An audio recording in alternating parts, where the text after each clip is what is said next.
vừa giảm cân lên nữa các bạn. Còn bò thì mình sử dụng bình thường.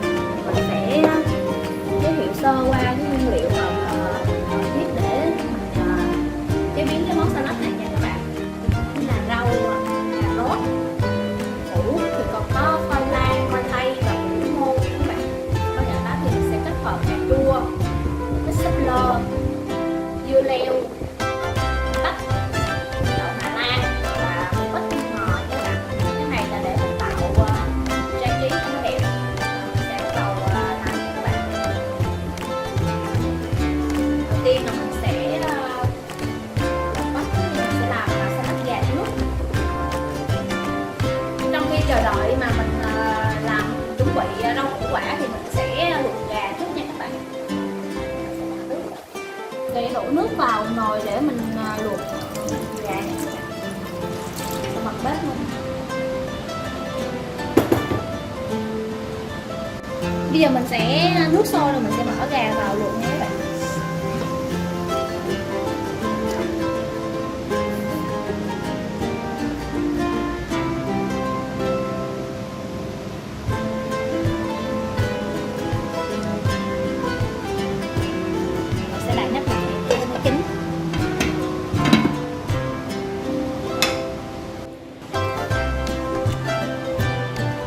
Gà chín thì mình sẽ gấp ra nha các bạn.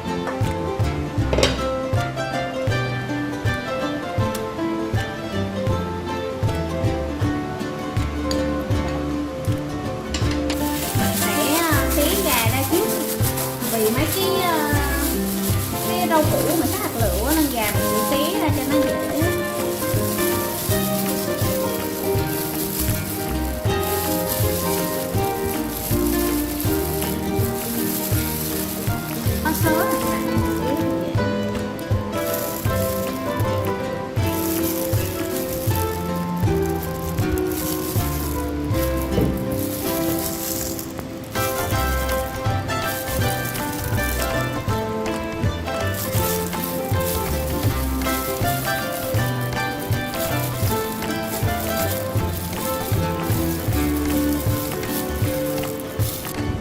Chuẩn bị món salad rau với gà trước nên mình sẽ làm cái món rau trước nha các bạn. Mình sẽ lột bắp.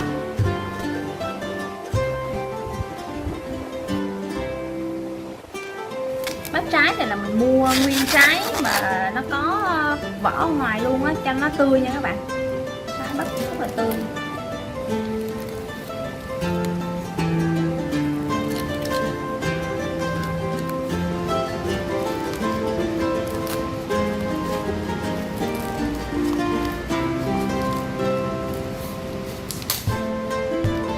Thôi để cho dễ là tách bắp nha các bạn.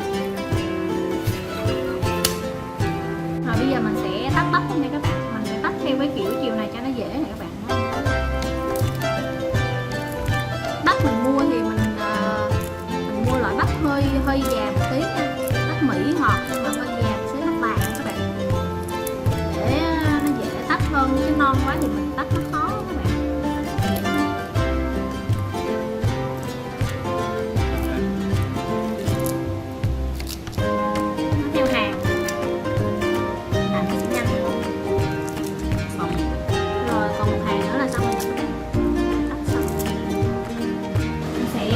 Bắp nha các bạn.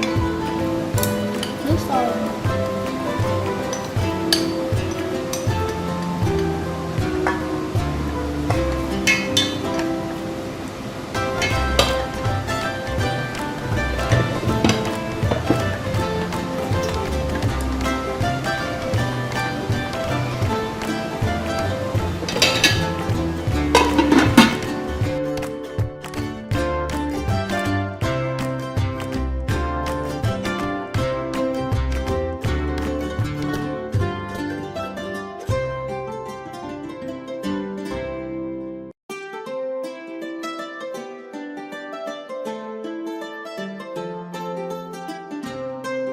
Dùng bột để cho nó ráo nha các bạn.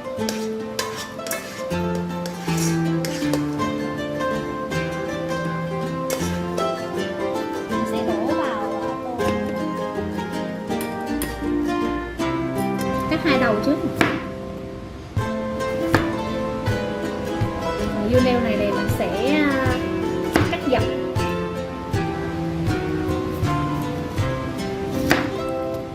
Cũng cắt theo kiểu hạt lựu luôn đó.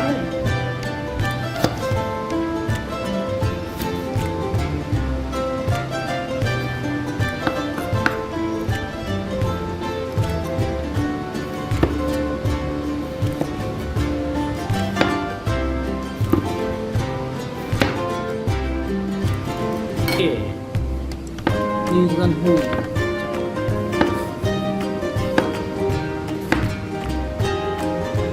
Mình sẽ cắt cà chua nha các bạn.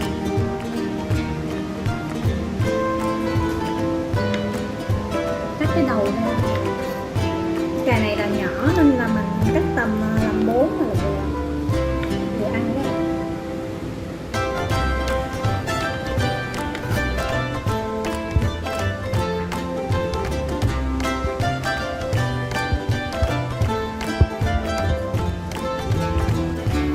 Lấy một lượng xà lách vừa ăn nha các bạn, bỏ cái đầu trên này đi. Mình sẽ cắt khúc để mình làm món salad.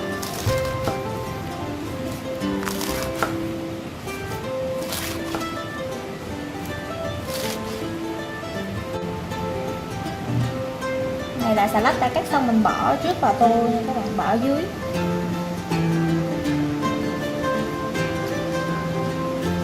Mình sẽ trộn một lượng ít vừa ăn thôi. Cái tô này nó hơi nhỏ, mình sẽ trộn ít. Tiếp theo là mình sẽ bỏ bắp vào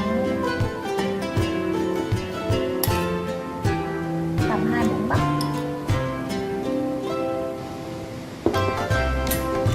Mình sẽ bỏ cà chua và dưa leo.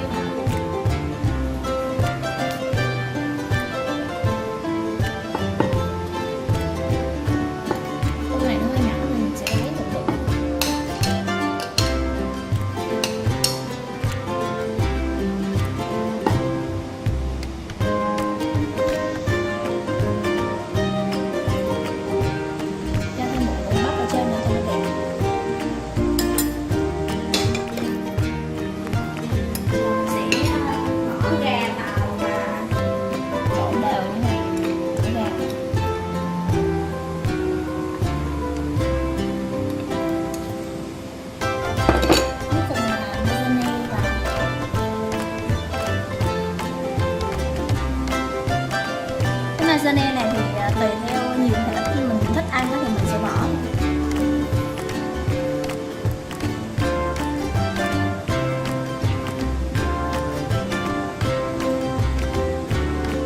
Mình sẽ trộn đều lên nha. Món này là vừa có màu vàng của bắp, màu đỏ của cà chua, màu xanh trắng của dưa leo, nên nhìn rất là đẹp mắt. Vừa tốt cho sức khỏe mà vừa đẹp mắt nữa.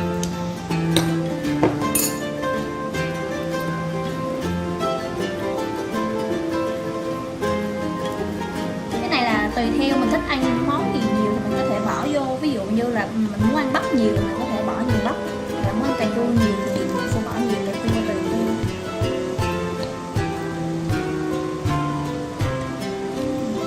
Nó có màu trắng của lasagne này rất là đẹp.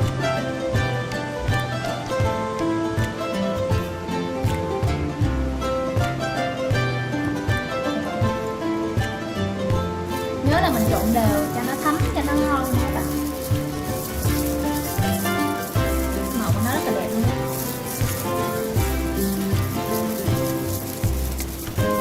Rồi nè, mình sẽ hoàn thành món salad trộn rồi mình sẽ bỏ ra dĩa nha các bạn. Để trang trí ra dĩa nha các bạn, cho nó đẹp. Mình sẽ dễ ăn thôi.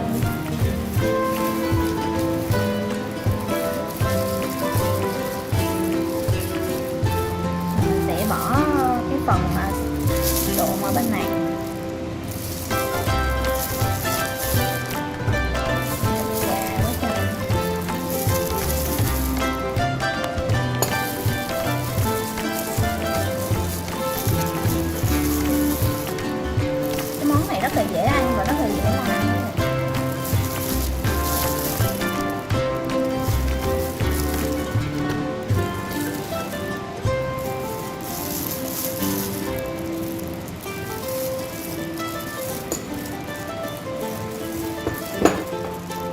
bỏ lên một ít ngò để trang trí nữa là xong nha các bạn. Mình sẽ đã hoàn thành xong cái món xà lách cà chua với lại dưa leo rất là đơn giản. Món này là người giảm cân có thể sử dụng nha các bạn, tại vì mình sử dụng thịt gà,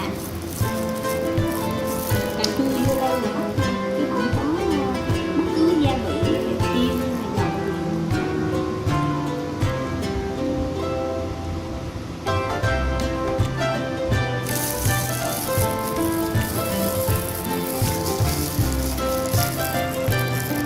Tiếp theo là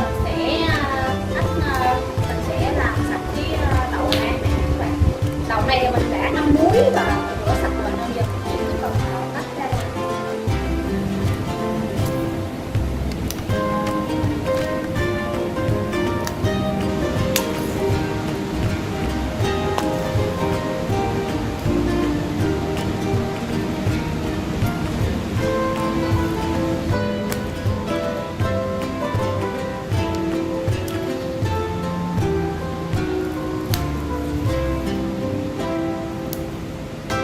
Xong rồi mình bắt đầu cắt nha các bạn, cắt xéo hạt lựu để mình trộn cho nó dễ ăn các bạn. Mình sẽ gom lại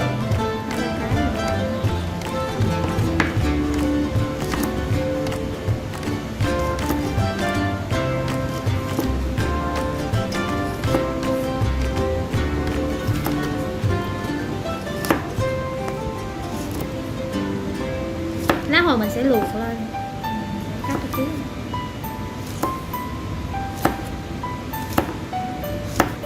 Cà rốt nha các bạn, cắt cái này ra trước để cho dễ.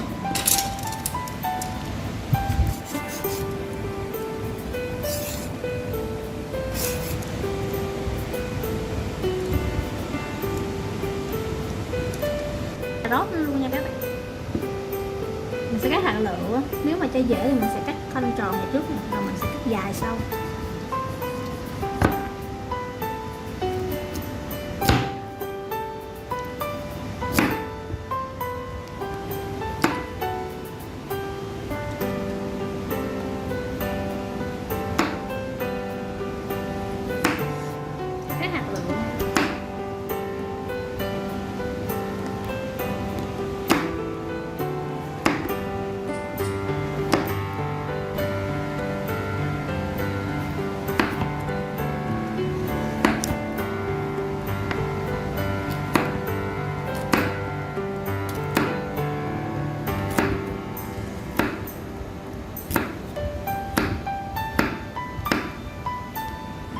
Giờ tới củ lan nha các bạn, mình cũng sẽ cắt ra như vậy. Cái này nó rất là dễ bị đen á, nên là mình sẽ làm sau cùng.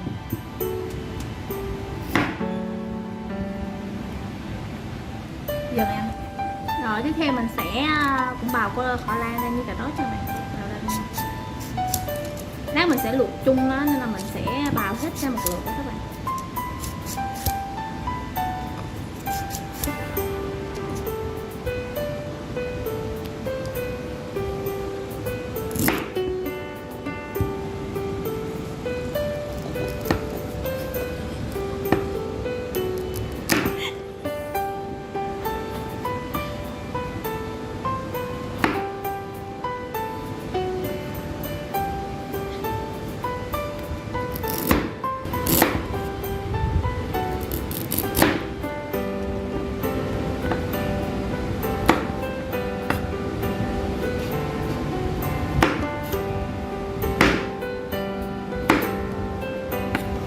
Mình sẽ gọt củ khoai tây của các bạn. Cái này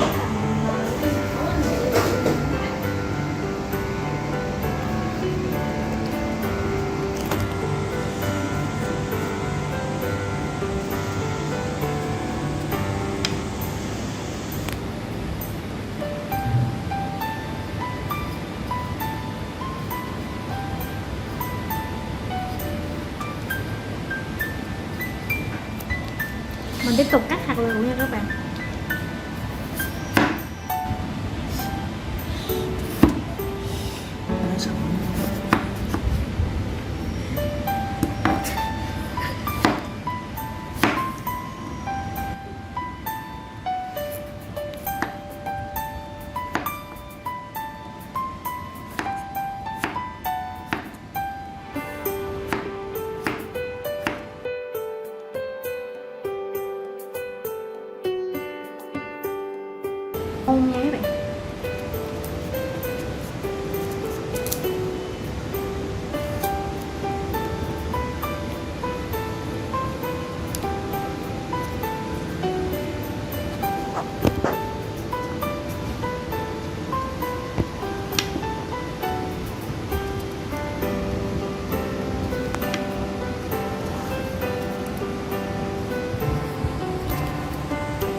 mà cắt hơi lớn một xí tại vì nó còn nhanh chín. Cái này mình cũng đã rửa và mình ấy sạch rồi nha các bạn. Giờ mình sẽ cắt nó ra rồi mình luộc với các bạn. Cái này là nó dễ tách nên mình sẽ tách nhẹ trong chính giữa rồi nó sẽ đưa ra.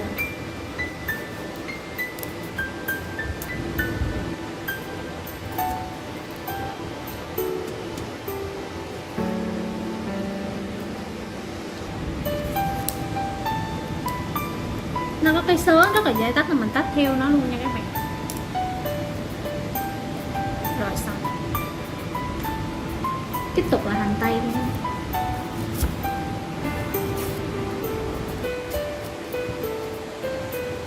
Mình lột vỏ hành ra trước và có nước nào mình cắt xong mình bỏ nước liền cho nó khỏi hăng.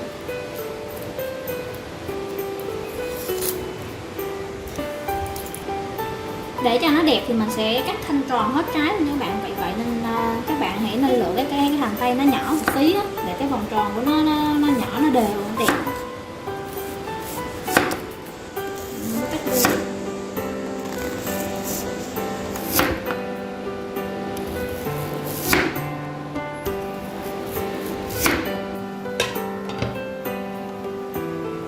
Tiếp theo là đậu Hà Lan.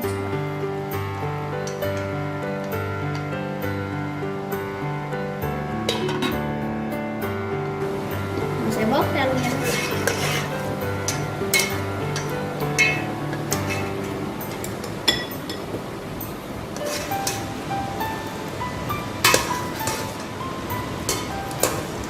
Các bạn mình sẽ bỏ cà rốt luôn trước, tại vì cà rốt nó lâu chín hơn nên mình sẽ luộc cà rốt trước. Cà rốt chín mình vớt cà rốt ra.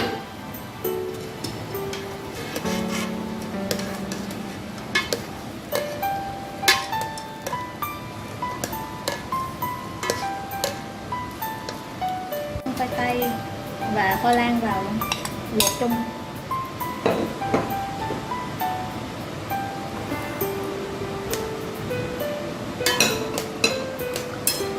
Súp lơ.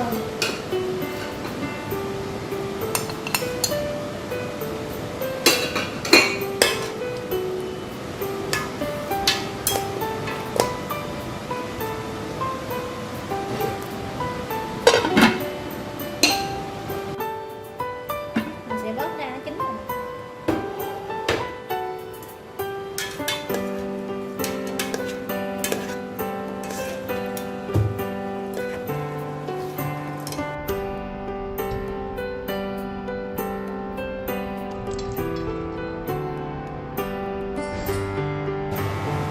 Rồi bắt đầu tiến hành trộn nha các bạn.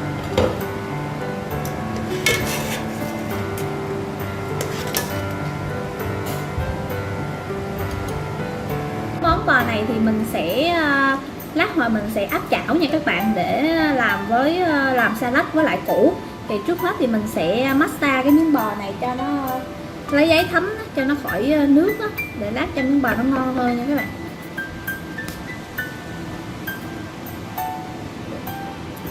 Mình sẽ cho một ít muối nha các bạn, đều lên hai mặt.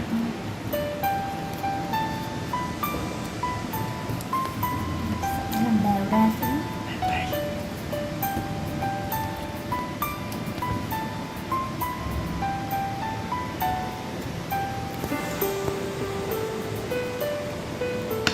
Tiếp theo thì mình sẽ bỏ tiêu nha các bạn.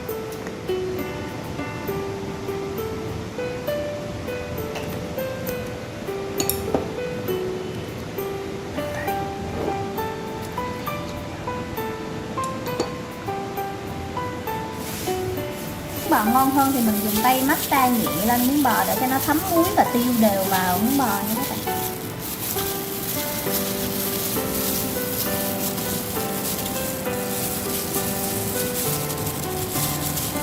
Chảo bò nha các bạn, mình bỏ một ít dầu ăn vào.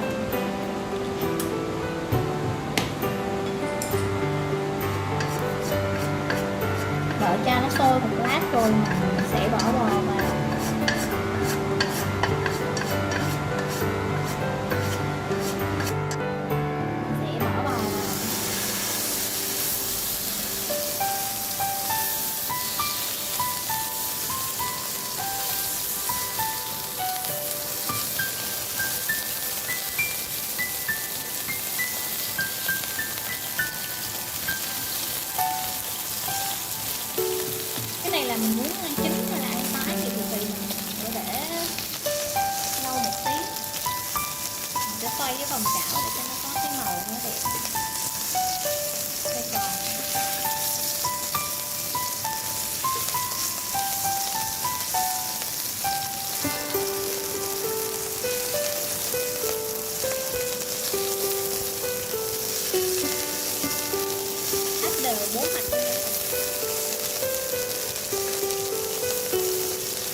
trứng bò nó vừa chín này.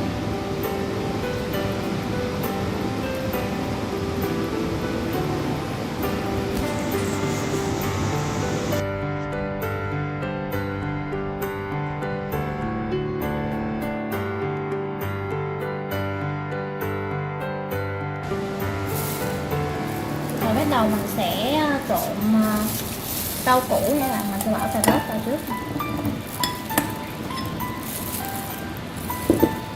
Tiếp theo đó là đậu Hà Lan.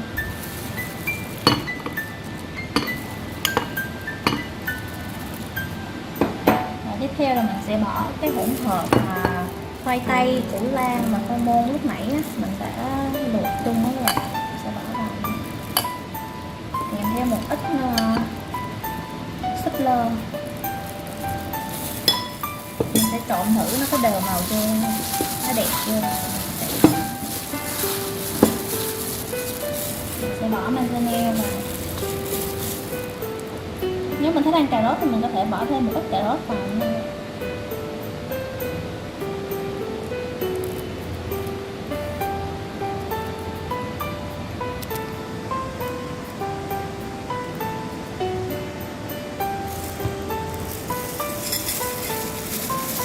Trộn đều.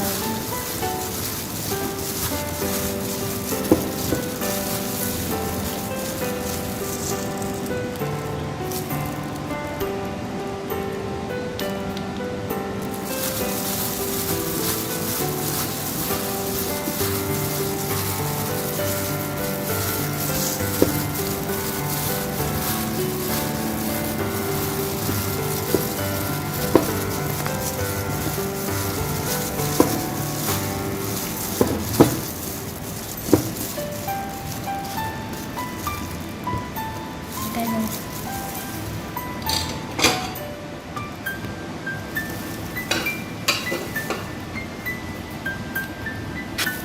Mình sẽ trang trí lên dĩa thôi. Mình bỏ trước củ lên trên dĩa rồi mình sẽ để thịt bò lên trên.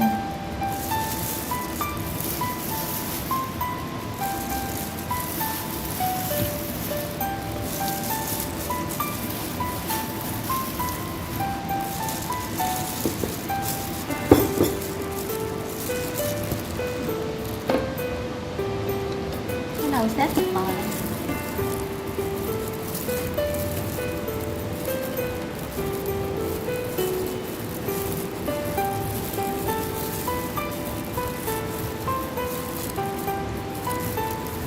Thịt bò vừa tái vừa rất là cái màu rất là đẹp luôn đó. Mình xếp đều lên.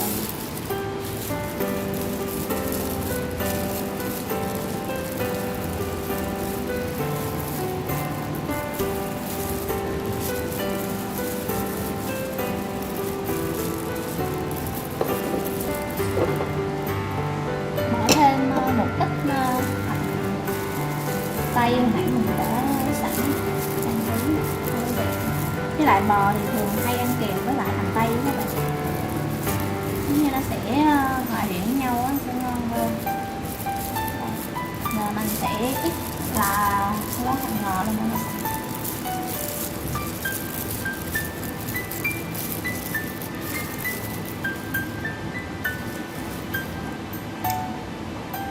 Thế là mình đã hoàn thành xong cái món rau củ sốt salad với lại thịt bò nữa rồi.